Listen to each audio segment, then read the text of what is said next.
A você que acompanha a TV Câmara São Paulo, nosso boa tarde. Nós vamos continuar falando de um assunto importante. Na terça-feira a gente falou do desemprego, hoje a gente vai falar de formas de atenuar essa questão, esse drama do desemprego. E hoje o tema é economia criativa. A gente tem ouvido isso no rádio, na televisão, na internet. A gente tem ouvido muito o assunto economia criativa.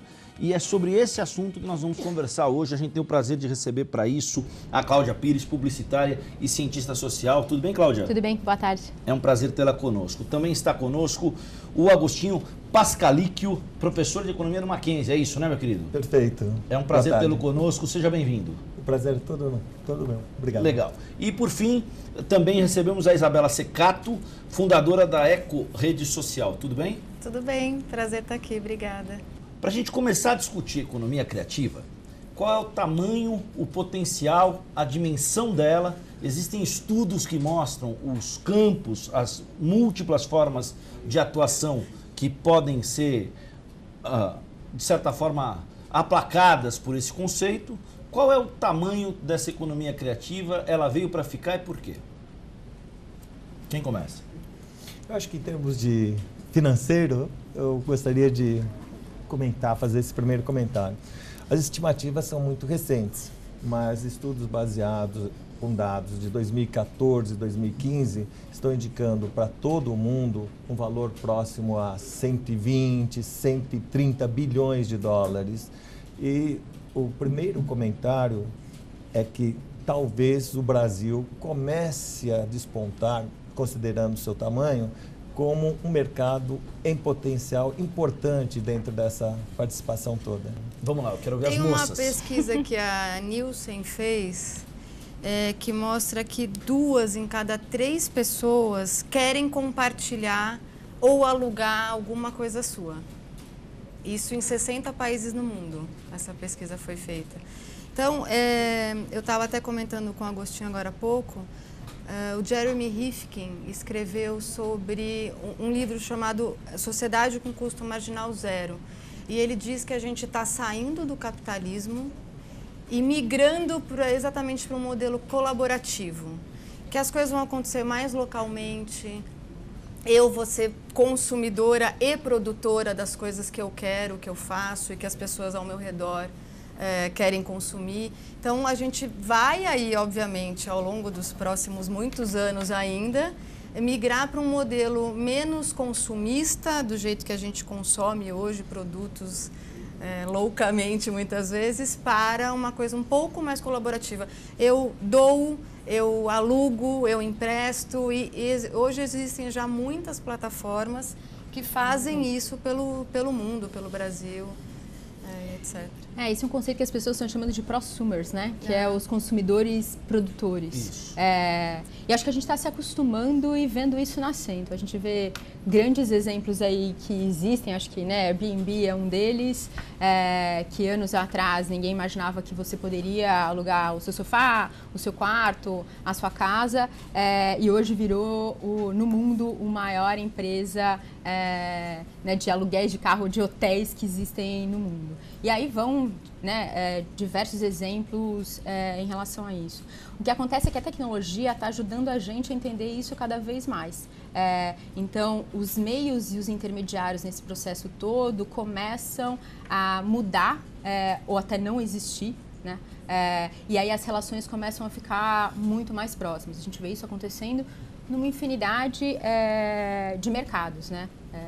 Bancos hoje, assim, existe vários novos caminhos hoje de como é que você faz o peer-to-peer, né? Quer dizer assim, pessoa a pessoa, de um a um. Então, sim, eu acho que a gente está tateando, esse número ainda é 2%, 3%, mas a tendência dele efetivamente é crescer. E o que eu acho que a gente tem que se acostumar, sim, é um momento de transição.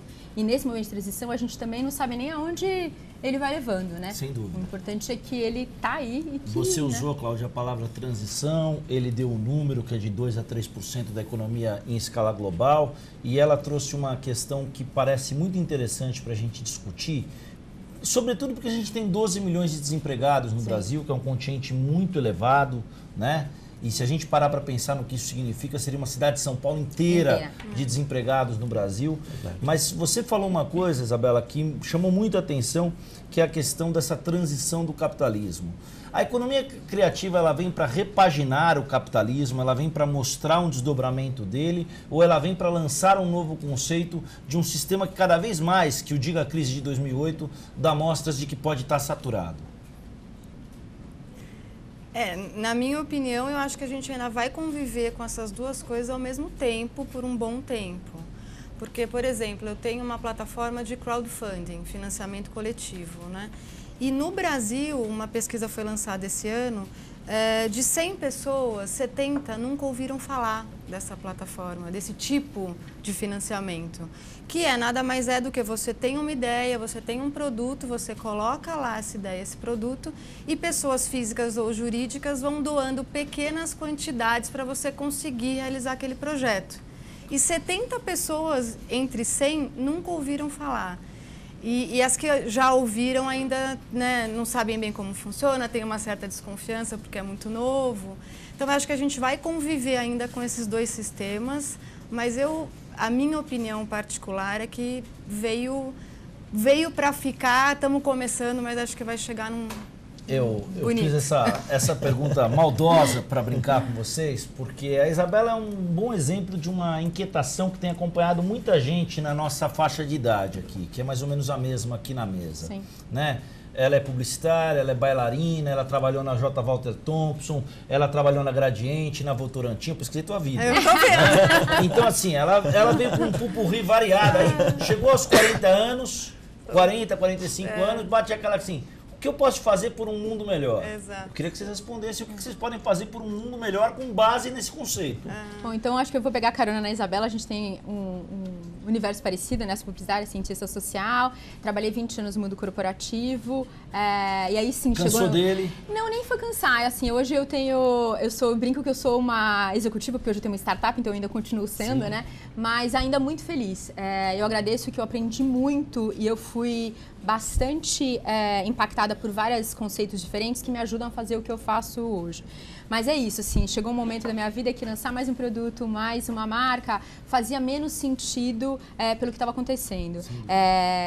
E aí, nesse caminho, o que hoje a minha startup faz, na realidade, é criar uma nova maneira, uma moeda social diferente para criar essa economia. E aí, trazendo mais um conceito para a mesa, então, né, nessa economia criativa, como é que você trabalha com a economia circular? Então, hoje, o que a gente faz, eu tenho um projeto hoje lá no Capão Redondo, que a gente troca alimento por resíduo. Então, as pessoas levam seus resíduos, que sim tem um valor gigante hoje no mercado, né? O Brasil perde, né, deixa de ganhar 8 bilhões de reais porque não cuida corretamente dos seus resíduos. Então, sim, tem um valor muito grande, além de todos os impactos ambientais e problemas que a gente tem com a saúde, para trocar por alimento. Então, é uma nova moeda que se começa a criar, onde existe um grande ganha-ganha em novos instrumentos de parceria. Então, o que é valor para um, o que na realidade é valor para o outro, como é que você faz essa soma, né, que a gente brinca, positivas, aonde interesses e valores são partilhados e não eu tenho e você não. Então, acho que essa nova lógica do colaborar e de novas moedas crescendo é novo, mas não tem muito para voltar para trás, né? Esse projeto que você desenvolveu é um projeto bastante interessante, Isabela, sobretudo, Cláudia, desculpa, sobretudo se a gente parar para pensar que cada um de nós produz em média 1,5 kg de lixo por dia. Então vamos pegar a mesa aqui. Nós 4 produzimos 6 quilos de lixo por dia ou 180 quilos de lixo por mês. Só nós 4. O Brasil produz 76 milhões de resíduos por ano. É muito. Assim, é muita coisa. E só 3% disso é reciclado. Na frente de sustentabilidade aqui da Câmara Municipal, os vereadores que fazem parte, que discutem o assunto, trouxeram números como a Alemanha chega a tratar e reciclar 70% do seu lixo.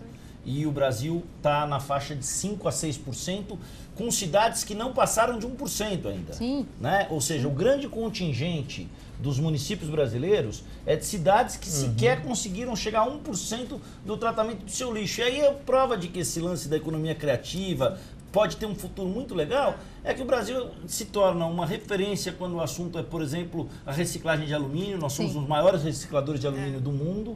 E na confecção de sabão artesanal, com resíduo de óleo, que é letal para a natureza. Meu caro, o que o senhor pensa a respeito? Para onde caminhamos, se é que caminhamos? Claro, caminhamos sempre. Sem dúvida, estamos caminhando. Sim. Com relação a alguns dados que acho que a gente pode mencionar, um deles, primeiro com relação à economia colaborativa. E quantos conhecem economia colaborativa?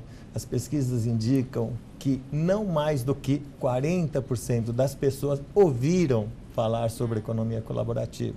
Então, nós temos uma faixa muito pequena. E por que eu estou comentando isso? Porque, por exemplo, à medida que você pouco informa, as pessoas também pouco agem, né? E aí tem outra informação importante. Quais os principais setores que estão se voltando à economia colaborativa? Nesse caso, as Olimpíadas foram um campo fértil de experimentos, né?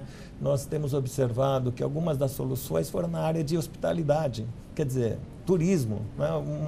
Nós tínhamos uma saturação e aí a mídia e a própria atividade das pessoas com disposição e espírito, isso é um detalhe importante, ter aquele espírito colaborativo, né? Resolveram um problema de moradia durante as 2 semanas, as 3 semanas das Olimpíadas. Outra área que nós temos visto investimento, e aí grandes empresas atuando na área da economia colaborativa, é a área de partilha de transporte, ou seja, aquele veículo transportar. Precisa ter realmente um espírito de desprendimento, de participação, porque não é todo mundo que vai aceitar também aquela sujeira, aquele risco, vai estar disposto, né? E outras 2 áreas que nós temos olhado aí e percebido que existe ainda uma economia colaborativa é o uso de roupa, bens de consumo e tudo isso, sem dúvida, colabora para o meio ambiente, como muito bem a Cláudia comentou. Quer dizer, então, isso mostra que a questão não é somente os resíduos, né, Cláudia? Não, o fato de você usar roupas, doar, participar, deixar num local em que ocorre uma interação social é muito grande, né? Desculpa, tem uma plataforma hoje aqui no Brasil, chama Enjoei. Você enjoou da sua roupa, você coloca lá à disposição e outra pessoa que goste vai comprar por um preço menor. Tem bazares, hoje em dia eu participo Não de se aplica a pessoas ainda. Se aplica, Acho que ainda não. Não, deveria, né? Não, é só para saber. É demais, é economia ultra colaborativa, né? Bom, Exato. eu vou te falar que a gente pode chegar nesse estágio, né? Que tem gente que gosta de colaborar em vários sentidos. Vamos lá, mas desculpa, eu interrompi você. Não, imagina. Eu participo de um bazar, chama Boutique Sustentável. Você manda suas roupas para lá, que você não quer mais. Aí eles fazem um bazar, montam uma boutique mesmo. Você escolhe as que você quer. Você pode ter doado 5 peças e pode pegar 10.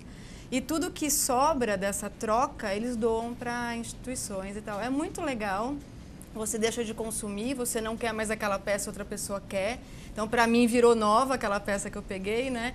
Então, como que a gente consegue realmente trabalhar, eu não digo para não consumir, se todo mundo parar de consumir, não tem mais indústria, não tem mais emprego, né? Mas é a questão do consumo consciente, exatamente, né? É exatamente o consumo consciente. Acho que para mim aí tem uma questão super forte que é diferente do que a gente viveu antigamente, que é a lógica que a gente usa hoje na startup, que é colocar o cidadão, o consumidor no centro da decisão. Então, assim, o que a gente fala, inclusive, que o resíduo é só, na realidade, um gatilho para criar o vínculo e fazer os processos de transformação. Porque, através disso, a gente tem visto pessoas que trocam pelo azeite, pela farinha, e fazem coxinha para vender. Nasce um novo ambiente empreendedor ali dentro. Então, para mim, a riqueza que existe na economia colaborativa, né, criativa, é as pessoas perceberem que elas têm, sim, hoje um poder de decisão e de escolha muito maior do que a gente tinha antigamente. Né? Então, antes e isso é muito possibilitado, obviamente, pelas redes sociais, não só pelas redes sociais, né? Pela tecnologia pela internet, pela maneira que hoje eu consigo diretamente falar com você, sem precisar de muitos intermediários. Então, acho que essa é a beleza. Então, quando a gente olha que antigamente, né, até na lógica de exército, de grandes governos, era uma pessoa mandava o comando e ele era né, levado para todas. De repente, você começa a ver as cidades nascendo, então tem comandos aí polarizados. Hoje, na realidade, os comandos vêm de todos os lados, de todas as maneiras, para todas as pessoas. E então, esse mecanismo é importante, né, Cláudia? Porque é quando você deixa, então, de ter um vínculo relacionado à simples troca, ao simples escambo, e passa a ter uma geração de renda, né? E aí a gente toca naquele ponto de começar a colaborar, de fato, na redução de emprego e de curto prazo. Mas, professor, existe uma questão que eu acho que é interessante sobre isso que vocês estão colocando. Ainda soa, para muita gente que está nos assistindo, a ideia de que a economia colaborativa, a economia criativa, está associada a um nicho que as pessoas que nos leem e que nos veem em casa entendem como economia alternativa, que seria uma outra coisa. Né? Quase um bico, um freelancer, uma atividade, né, não legalizada, não estatutária. Esse bico, né? E não é, né? E não é. Isso é que é importante. E essa dimensão a se construir, quão possível ela é? Eu acho que aí baixa, de novo, né, uma coisa toda da gente ampliar o conhecimento e o repertório das pessoas. Informação é super básico, então, assim, essa falta de conhecimento sim, muitas vezes as pessoas serem impactadas em ampliar o seu repertório. Então, para mim, passa bastante por essa questão toda de você ampliar, sim, o jeito que você comunica, que você explica. E entendendo que do outro lado, às vezes, tem linguagens diferentes, porque, assim, até talvez o fato de a gente chamar de economia criativa leva um pouco para colocar numa caixinha que bom, então é um pouco extracurricular, tá um pouco, né? Então talvez a gente tenha que aprender qual é a linguagem. Qual que na realidade é o adjetivo que a gente dá para essa economia. Porque no final é só a gente perceber que, e eu falo assim, na realidade tudo tem uma cadeia, né? A gente olhava essa cadeia de faço, uso e jogo. Quando a gente para olhar que ela é circular, o que hoje não serve, porque é o que acontece em todas elas, o que não serve hoje mais para ela, seja uma roupa, seja numa embalagem, ou seja, se ela se colocar para outra pessoa ou em outra cadeia produtiva, tem um valor gigante. E quando a gente fala, por exemplo, de PET, a gente é petróleo puro. Sim. E petróleo, vamos combinar? Né? Finito. Tinha mais valor, é finito, mas tem um valor gigantesco. Então, como é que a gente aprende a usar a linguagem do outro e se colocar para tentar traduzir de melhor maneira esses novos conceitos? Porque isso, né? No momento de transição, eu acho que a gente precisa um pouquinho se dedicar mais para... Será que eu estou conseguindo me explicar claramente? Cláudia, veio dessa virada na tua vida, veio também uma crise desse mundo corporativo, embora você esteja numa startup hoje? Veio um pouco desse... Não sei se veio, para ser assim, muito sincera com você, assim, não, acho que não veio uma crise, mas veio um questionamento meu de que eu queria... Eu sou, por natureza, né, além de ser publicitária, cientista social, eu sou aquariana e resolvi admitir que sou mesmo aquariana. Então, assim, existia sempre um incômodo, um questionamento meu normal de várias coisas, né? Eu tenho um amigo que fala o seguinte, a crise dos 40 vem por uma questão simples. De 40 em diante é febre alta e tem que procurar o médico, não adianta. Brincadeira à parte, não, esse cara é executivo também. Verdade. E eu acho que tem muita gente na faixa de idade, sim. dos 40, dos 45, dos 50. Sim. O brasileiro, de modo geral, quer cada vez mais depender menos das relações formais de trabalho. Sim. Parece uma predisposição coletiva do cara que você falou lá no Capão Redondo, que troca o alimento que troca coxinha, o resíduo, né, por alimento e vai fazer a coxinha e cria um núcleo para vender e distribui em escolas da região e por aí vai. É um movimento irreversível? Eu acho que é um movimento irreversível e no sentido de novas alternativas. Nós temos examinado o seguinte, que, por exemplo, para diversas pessoas que entraram com economia colaborativa e economia colaborativa desde a divisão da área de onde mora, transporte, ou seja, carro, a economia chega a algo mensal, e aí os valores são interessantes, de R$2.000 a R$3.000 por mês com esse processo. Quer dizer, reduz de fato o custo de manutenção de um veículo, reduz de fato o custo de manutenção de um apartamento, mesmo que você tolere um pouco outras pessoas, às vezes um cachorro a mais, enfim, depende do teu perfil e com quem você colabora, né? Não, o que eu ia dizer é que eu acho que tem para muitas pessoas chega esse momento 40 anos e o que eu estou fazendo, o que eu estou deixando, Mas eu tenho percebido que os jovens, o professor Agostinho, que trabalha com muitos jovens, vai poder até confirmar isso ou não, eu acho que eles já estão vindo, não como éramos nós, eu vou me formar, eu vou trabalhar numa grande empresa a vida inteira, eu vou me aposentar lá e daí eu vou ser feliz. Eu acho que quebrou um pouco esse paradigma de eu vou ser feliz agora, com 20 anos, com 25, eu não vou esperar até os 70. Né? Então, acho que os jovens já estão vindo com essa motivação de fazer diferente. Quando a gente fala dessa economia criativa, colaborativa, em 90% dos casos das abordagens de televisão, de imprensa, ela aparece calcada num tripé, que é turismo, cultura e sustentabilidade. Né? São raríssimos os exemplos que não passam por isso, mas eles existem. Sim, eu acho que empreendedorismo está surgindo muito agora. Como eu tenho essa plataforma de financiamento coletivo, muitos empreendedores estão começando a pensar, tá, eu não tenho dinheiro, meu pai não tem dinheiro para me emprestar, eu não vou para o banco, como é que eu pego um dinheiro pequeno, semente, para começar um negócio que eu acredito? Então, pode ser para sustentabilidade ou não, pode ser um negócio que eu acredito. E o que vocês recomendam? Claro que não existe uma fórmula para todos os bolos, né? Mas óbvio que qual é a diretriz nesse sentido, inicial? Se o cara não quer depender do banco, se ele precisa, como Vossa Excelência disse, startar um negócio. A senhora tem um quê de RP, né? A senhora já viveu... Jura? Não, nunca tive vivido, mas bom, talvez tenha. Mas diga, como é que começa então? Começa com uma grande ideia, começa com um sonho, uma vontade de realmente realizar e começa mobilizando as pessoas que estão próximas a você ou não a virem com você. Porque o financiamento coletivo nada mais é do que de verdade você engajar as pessoas que estão perto ou não, você comunicar o que você quer fazer e você ir junto com essas pessoas. Eu acho que esse é o colaborativo. Eu não vou começar sozinha. E acho que tem uma pessoa integrada mesmo com a sociedade. Essa integração é importante para desenvolver uma plataforma, por exemplo, um relacionamento, e relacionamento é um dos itens importantes do processo colaborativo.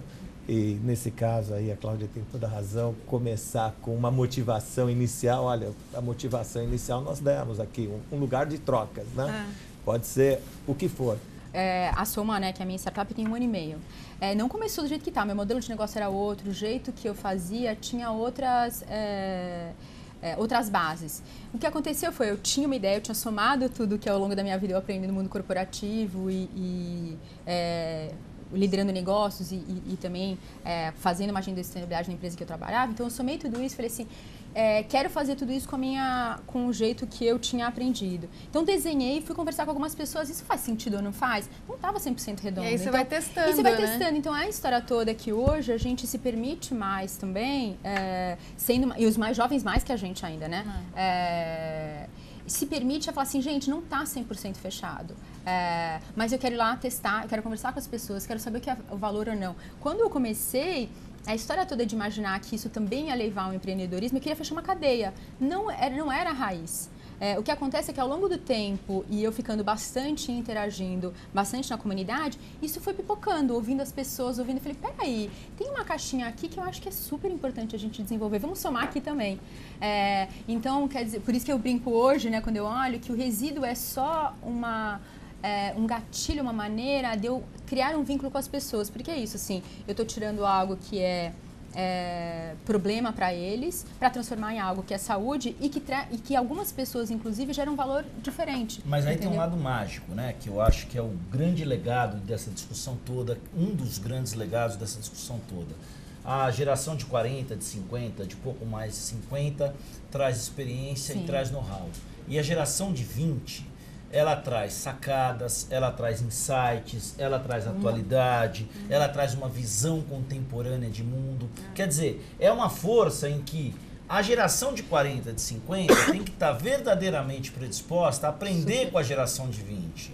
Eu preciso muito contar uma história que eu concordo no número general com você, assim. Na realidade, então, eu saí, hoje tenho 44 anos de idade, eu saí do mundo corporativo fazem 3 anos, e logo que eu saí é isso, assim, existe uma mágica no mundo de startup, até no Vale do Silício, que assim, as pessoas não podem empreender se elas tiverem, né, mais velhas. Todo mundo empreende aos 20, 22 anos de idade. Criou-se uma mágica, né, lá, Facebook da vida. E aí, quando eu saí, eu falei, gente, será que eu realmente posso ou não posso empreender? E aí foi muito engraçado que um grupo de millennials, né, dessa geração mais jovem de 30, nem eram tão mais, me chamaram para falar assim, Cláudia, a gente viu o jeito que você fez essa estratégia, tal, vem trabalhar com a gente. E aí eu estava desenhando o meu modelo, eu falei, por que não? E aí essa soma entre olhares diferentes, e aí eu li um artigo no Wall Street na época dizendo que todo grande jovem tem por trás, seja um investidor, seja um grande mentor, uma pessoa mais velha que sim, traz exatamente isso que você falou. Então, essa predisposição de realmente colaborar, ou somar, ou perceber que somos diferentes e as nossas diferenças trazem um resultado mais alto, melhor, né? Eu brinco que 1 mais 1 são 3. É muito positivo, assim, eu falei que eu tô dizendo que eu vivi isso na pele, e aí quando eu li esse artigo, eu falei, quer saber? Posso sim empreender. Então, hoje eu bebo muito nessa eu acho que essa observação também. É excelente da Cláudia. A gente talvez tenha 40 anos, porque chegamos aos 40 anos conversando e a partir de então começamos a ter volume para poder somar alguma coisa, né? Talvez a próxima geração tenha a crise dos 40 aos 30. Isso é muito positivo. Com certeza, é verdade. E eu acho que isso pode ser enriquecedor. Super claro. enriquecedor. Pode ser enriquecedor, verdadeiramente interessante do ponto de vista da gente pensar processos produtivos que estão em transformação. Exato. Por exemplo, porque quando a gente fala em economia colaborativa, a gente não fala só de sustentabilidade, cultura ou crowdfunding, como a gente estava falando, mas tem várias formas de você colaborar junto na criação de uma ideia, que é o crowdsourcing. Tem os famosos coworking, acho que muita gente já ouviu falar sobre coworking, hoje em dia está pipocando, em São Paulo tem milhares, né? Que é você ir trabalhar junto num lugar comum e muitas pessoas ainda unindo interesses. Eu trato de cultura, vem aqui gente da cultura, vamos trabalhar junto, porque juntos a gente soma. A gente cria coisas novas. Eu sozinha no meu escritório faço menos do que se eu tiver nós 4, né? Então, acho que tem essas outras formas que as pessoas estão mais dispostas hoje a criarem junto e a não guardar para si. E isso vem muito para mim, na realidade, no meu olhar, que é o fato, antes quando a gente fazia, ou trabalhava, né, ou em grande empresa, a nossa lógica era, enquanto eu ganho, o outro tem que perder. O fato todo é que quando a gente olha, e talvez por isso que a sustentabilidade está bastante permeada nesses assuntos todos, existem tantos problemas muito maiores que eu sozinho não vou resolver. Então não é eu ganhei, você perdeu. Assim, se a gente se juntar, tem algo que é tão maior, tão superior, que às vezes resolver educação, resolver questões de saúde, que é só junto, que é só colaborando que a gente vai resolver. Então, existe para mim algo real. Fala assim, mas isso apareceu do nada? Existe algo que é muito real, que tem afetado a economia tremendamente. Você entrou agora há pouco numa questão semântica que eu achei muito interessante. Fiquei guardando aqui para conversar com vocês, com o professor em especial. Ele falou assim, economia como substantivo e o adjetivo que acompanha. Colaborativa, criativa, participativa, qualquer nome que venha. A ideia é que a gente comece a olhar para essa economia criativa como um substantivo composto e não como um substantivo mais adjetivo? Ou isso é uma utopia? Não, eu não acho. Eu acho que assim, o que a gente está vivendo hoje, existem muitos problemas hoje que são problemas que levam a economia a uma escassez gigantesca. Assim, quando a gente olha o que vem acontecendo e taxas, inclusive em países desenvolvidos, Estados Unidos e tudo, é porque afetou a economia gigante. Taxas assim. de desemprego? Não, taxas, por exemplo, em certas categorias específicas. O que acontece é que afetam outras economias. Então, assim, alguns consumos, assim, hoje a gente chegou em algumas taxas de obesidade em alguns países que é muito séria e que é séria inclusive para a economia do país em relação à saúde pública. Então isso custa. Então quando a gente olha, se a gente fechar e olhar todos esses temas, existe uma economia muito séria por trás e que a gente talvez esteja dando um adjetivo um pouquinho mais menos forte do que ele poderia ter, tá? Eu acho que esse ponto é fundamental, Cláudia. Na verdade, às vezes nós apagamos algumas relações setoriais que a economia colaborativa integra e na economia formal nós não integramos. Então, esse comentário está perfeito. Às vezes eu olho na economia formal, ele ignora, por exemplo, algumas participações ou algumas integrações entre dois setores, porque quer a exclusividade daquele setor ou quer uma exclusividade daquele consumidor. E essa economia, ela integra com mais facilidade, com uma vantagem, sem criar intermediários. Simplifica a intermediação. Como se trabalhasse a economia pelo prisma de uma ciência muito mais exata do que humana. Exatamente. E aí, ao eliminar a intermediação, nós reduzimos custos diversos, reduzimos e interagimos muito mais a sociedade. E aí nós temos um aspecto positivo para todos, né? E é um espaço não ocupado, é um espaço virgem a ser ocupado pela sociedade. Eu acho que isso tudo traz a gente sair um pouco do PIB, que é o que todos os países contam, e ir para o FIB, que foi inventado lá no Butão, foi criado lá no Butão, que traz a felicidade como grande componente dessa economia. Se eu não estiver bem, se eu não estiver feliz, se eu não estiver fazendo bem para quem está perto de mim, não pode ser bom, né? Não é só um número que vai ser bom. Acho que é o bem-estar de todo mundo, que acho que é muito que a economia busca, né? Até o Becker, um grande economista, falava sobre todo mundo está buscando o seu próprio bem-estar, mas seu próprio bem-estar vem da minha felicidade, da felicidade de quem está perto e eu vou ainda dizer do planeta, né? Porque se o planeta está sofrendo, como é que a gente pode ser feliz, né? Então, talvez trazer outros elementos que não só os econômicos. Exato. E hoje em dia, nós temos uma área da economia que estuda muito isso, a questão da inovação. Existe inovação, investimento em inovação. Acontece que quando você faz inovação, é normal as empresas que anunciarem, por exemplo, a parcelas significativas do próprio lucro, né? E quando você inova, normalmente você integra ou deseja integrar maior parte da sociedade. E aí nós estamos vendo uma coisa curiosa, nem sempre a busca pelo maior lucro significa ou felicidade ou melhor resultado para a própria empresa. Então, nós já sabemos que tem empresas dispostas a fazer isso. A pressão por resultados, pura e simplesmente. Isso, e não mais pelo máximo resultado, mas simplesmente por continuar encontrando caminhos e usando a economia colaborativa como um novo processo de desenvolvimento. E aí agregar os dois caminhos, tanto o pessoal que trabalha desde a origem com a economia dos resíduos, dos ambientes, até a grande economia das grandes empresas, por exemplo. A gente não tem muito tempo ainda para o fim do programa. Eu queria que vocês deixassem, antes da gente caminhar para o encerramento, eu queria que vocês discutissem um pouco pelo prisma de quem está nos ouvindo. Desses 12 milhões que existem no país e desse pequeno contingente que nos ouve agora, que está à procura de um trabalho e tudo mais.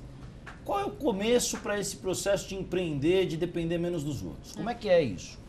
Bom, usando o meu exemplo, né, que hoje eu faço isso, foi isso, sim. Eu acho que eu olhei algumas oportunidades que estavam ali, eu olhei o que eu conhecia um pouco mais e fui para o mercado fazer.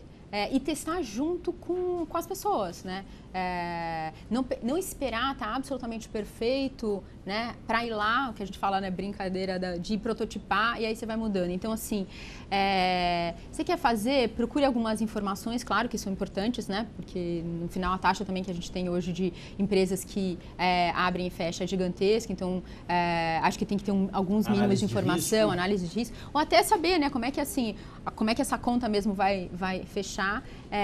Mas acima de tudo vai ouvir quem que é o teu, seja o consumidor, seja o cidadão, quem é a pessoa que você realmente quer fazer a mudança, né? Quem é o teu maior cliente. Hoje, eu na realidade tenho um pulverizar até de clientes quando eu olho. Então, assim, existe uma transformação bastante grande que eu quero fazer, sim, nas comunidades para desenvolver essa economia local. Então, o objetivo é fazer em comunidades porque existe hoje uma escassez de recursos. Então, como é que através de um novo tipo de economia eu trago mais recursos? Então, mas acho que a maior é não ter medo, né? Então, arriscar. Eu acho que é importante, sim, não ter medo de ir lá, enfrentar, porque você aprende bastante com os erros, a gente fica sempre achando que tudo é perfeito, mas sim, o erro nos conta várias coisas interessantes nesse processo, então acho que sim, não ter medo de fazer se você acredita que é verdade. Resiliência, né, uma palavra assim, vai lá, esforço, não tem, gente, nada, né, nada acontece... Cai no meu corpo, né? Não tem um Aladim e fala, vou lá e consigo. Então, assim, acho que tem que ter um esforço realmente grande. Agora, a gente tem uma coisa grande. Mais uma que a gente aprende com a geração de 20. Eles têm muito mais coragem para arriscar de cara do que os caras de 40 e mais ainda do que os caras de 50. Sim, e eles não têm medo de errar. Isso. Né? Eu fiz uma startup, não deu certo, vou fazer outra. Aliás, né? existem teorias que isso, se você errar... Existem teorias que falam que se você não errou antes, investidor que fala assim, quantas vezes você errou, quantas startups você vai ser assim, o cara não investe em você porque ele fala, peraí, você precisa aprender também como é que é com o erro para poder fazer diferente. Então, eu diria que, assim, acreditar bastante... né, em você ou na sua ideia e ir no mercado testar. E não ter medo de falar, puxa, eu estava querendo ir para essa via, mas eu acho que talvez tenha outra via, né, que eu possa seguir. Isabela, algumas vezes você usou a palavra transformação, em especial quando você abriu o programa. Nós estamos num momento de transformação não só pelo viés social, pelo viés econômico, pelo viés do comportamento, pelo viés do capitalismo. Nós estamos num momento de circular, complexo, de transformação. Sim, e estamos. Que maravilha! Ajuda! Vamos lá! Né? Onde é que está a bússola para isso? Eu acho que cada um tem a sua própria bússola, na verdade. Para mim, a bússola é siga a sua paixão. Carpe diem, mas não só no dia, mas assim, traz quem acredita em você, em quem você acredita.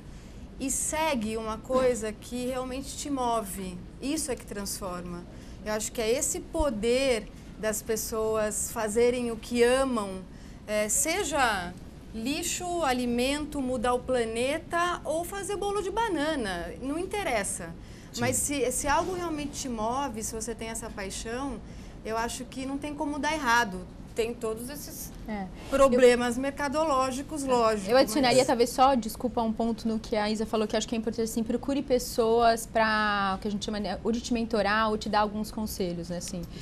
Hoje eu estou passando por um processo de aceleração que chama Brasil Lab, que é trazer empreendedores para inovar junto com o governo, já que a gente está hoje aqui na Câmara, né, que é como é que a gente traz empreendedores para inovar no governo. O primeiro hub de inovação que trabalha com esse olhar de acelerar empreendedores para isso, assim.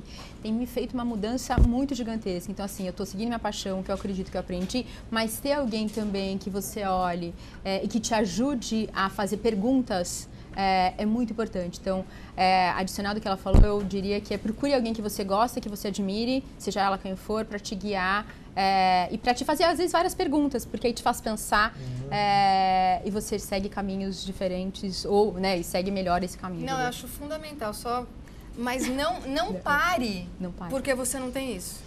Né? É verdade. Eu não tenho o cara que me instrui, então não vou ficar aqui, não vou fazer nada, né? Mas eu acho que é fundamental, lógico. E esse caminho, professor? As moças recomendam que é preciso ter um mentor na vida, ou uma mentora. Eu concordo com elas, e assim, deixando claro o que eu acho, né? Persistência, repensar esse processo de repensar e persistência. E dentro da economia colaborativa, compartilhar, descobrir o compartilhamento e a capacidade e o potencial do que você tem. Porque com isso você compartilha as suas ideias e saber compartilhar não somente os seus produtos, é importante, mas principalmente o que você tem, o que você carrega. O que você tem a oferecer, né? Oferecer para a economia, para o mundo, mas principalmente para a autorrealização, né? Exatamente. Porque tem um ponto... A gente vê muita gente nessas matérias de desemprego e tudo mais, a gente vê muita gente com autoestima muito abalada, muito frágeis, sabe? E aí eu acho que tem um quê maior, que é um momento em que a pessoa perde um pouco da confiança em si mesma. E o mais importante, seja um alento. O mais importante é se repensar, saber qual o caminho e do que ele pode oferecer, porque com certeza tem muita coisa. Penso, logo existo. É isso aí. Não é isso? Perfeito. Legal. Moças, valeu pelo papo, moças e moços. Tá? Obrigado. Obrigado pelo bate-papo, espero ter você. vocês novamente aqui na TV Câmara. Queria agradecer muito a Cláudia Pires, que é publicitária e cientista social. Hoje, inclusive, ela está no momento mais cientista social do que publicitária, mas isso depois ela vai tratar na terapia dela, não é isso?